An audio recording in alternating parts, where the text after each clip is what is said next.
¿Funeral secreto o entierro en la cárcel del Ártico? El ultimátum del Kremlin a la madre de Navalny.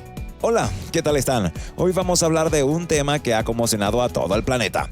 La muerte del opositor ruso Alexei Navalny, que ha fallecido en una cárcel del Ártico después de ser envenenado, encarcelado y torturado por el régimen de Vladimir Putin. ¿Qué ha pasado con Navalny? ¿Qué ha hecho el Kremlin con su cuerpo? ¿Qué consecuencias tiene su muerte para Rusia y para el mundo? Todo eso y mucho más lo veremos en este video, así que quédate hasta el final y no te lo pierdas. Muy bien, vamos al lío. Alexei Navalny era el principal líder de la oposición de Rusia y el mayor enemigo de Vladimir Putin, el presidente que llevaría más de 20 años en el poder y que ha convertido a Rusia en una dictadura, donde no hay libertad, ni democracia, ni derechos humanos. Navalny era un abogado, activista y político que se había dedicado a denunciar la corrupción y el autoritarismo y la injusticia del gobierno de Putin y a movilizar a la sociedad civil para exigir un cambio político y social en Rusia. Navalny era el líder del Fondo de Lucha contra la Corrupción, una organización que investigaba y publicaba los casos de malversación, nepotismo y enriquecimiento ilícito de los altos cargos del Kremlin, y que tenía millones de seguidores en las redes sociales. También era el líder de la Coalición por Rusia, una plataforma que agrupaba a varios partidos y movimientos de la oposición y que tenía como objetivo presentar una alternativa política al régimen de Putin y participar en las elecciones presidenciales y parlamentarias. Era un hombre valiente, inteligente y carismático que no tenía miedo de enfrentarse al poder y que tenía el apoyo y el respeto de muchos rusos, especialmente de los jóvenes, que veían en él una esperanza de cambio y progreso. Pero también era un hombre perseguido, amenazado y atacado por el Kremlin, que lo consideraba una amenaza para su dominio y que hacía todo lo posible por silenciarlo. Navalny había sido víctima de numerosas agresiones, detenciones, juicios, multas y condenas que buscaban impedir su actividad política y social y que violaban sus derechos fundamentales.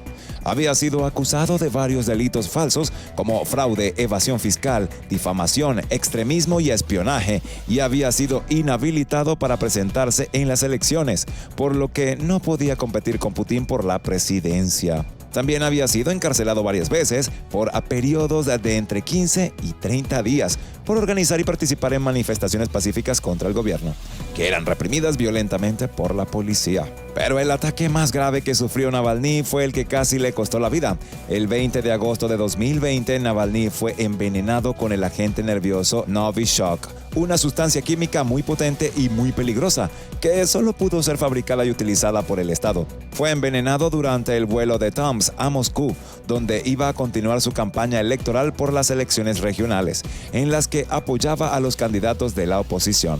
Navalny empezó a sentirse mala durante el vuelo y perdió el conocimiento. El avión tuvo que aterrizar de emergencia en Omsk, donde Navalny fue trasladado a un hospital y donde los medios rusos se negaron a revelar la causa de su estado y a permitir su traslado a otro país. Navalny estuvo 2 horas en coma y solo gracias a la presión de su familia, de sus colaboradores y de la comunidad internacional, pudo ser evacuado a Alemania, donde se recuperó y donde se confirmó que había sido envenenado con Novichok.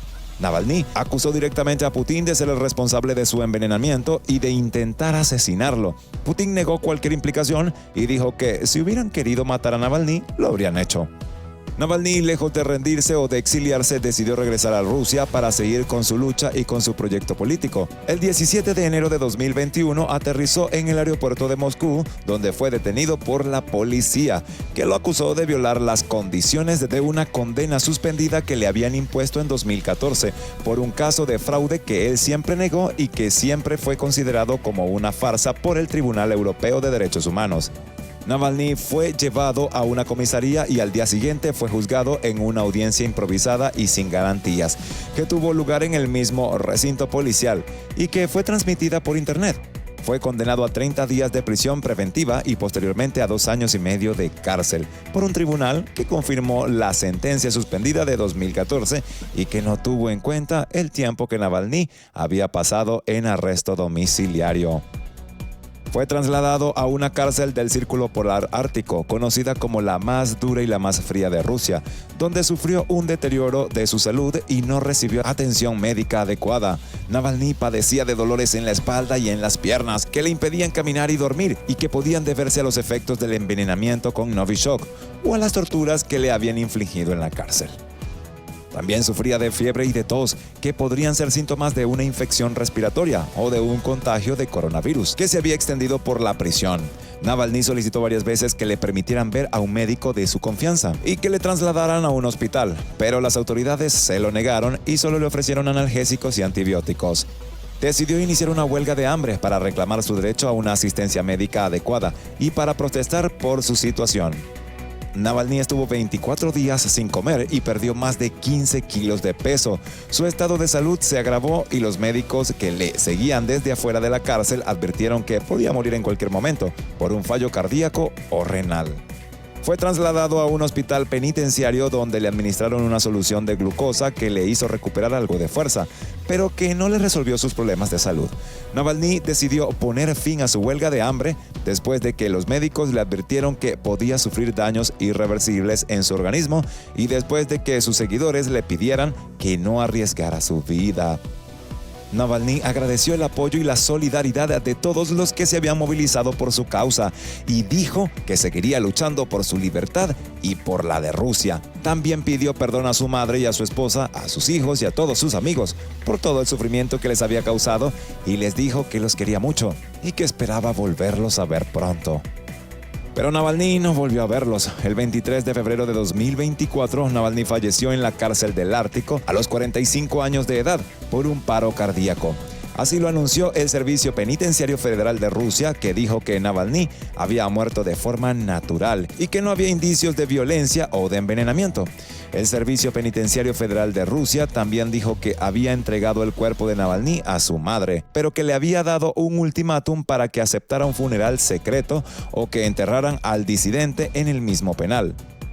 Según el Servicio Penitenciario Federal de Rusia, el presidente Vladimir Putin temía que la tumba de Navalny se convirtiera en el centro de una manifestación masiva y por eso había presionado a la madre del activista para que renunciara a una despedida pública. El Servicio Penitenciario Federal de Rusia dijo que la familia de Navalny tenía 3 horas para decidir y que si no aceptaba el funeral secreto, el cuerpo de Navalny sería enterrado en una fosa común, sin lápida ni flores, en el cementerio de la cárcel del Ártico. La madre de Navalny rechazó el ultimátum del Servicio Penitenciario Federal de Rusia y dijo que quería que su hijo fuera enterrado en Moscú, con la presencia de sus familiares, amigos y simpatizantes. Dijo que su hijo era un héroe y que merecía un funeral digno y honroso y que no iba a permitir que el Kremlin le arrebatara su última voluntad. La madre de Navalny dijo que su hijo había dado la vida por Rusia y por la libertad y la justicia y que su memoria y legado seguirían vivos en el corazón de los rusos. La madre de Navalny dijo que no tenía miedo a las represalias del Kremlin y que estaba dispuesta a luchar por el derecho a enterrar a su hijo como ella quisiera. La madre de Navalny dijo que contaba con el apoyo y la ayuda de la comunidad internacional y que esperaba que el mundo no se olvidara de Navalny ni de su causa. La muerte de Navalny ha causado una gran conmoción y una gran indignación en Rusia y en el mundo y ha provocado una ola de protestas y de solidaridad con el disidente, mientras las miles de personas han salido a las calles de varias ciudades rusas para exigir justicia y libertad y para rendir homenaje a Navalny.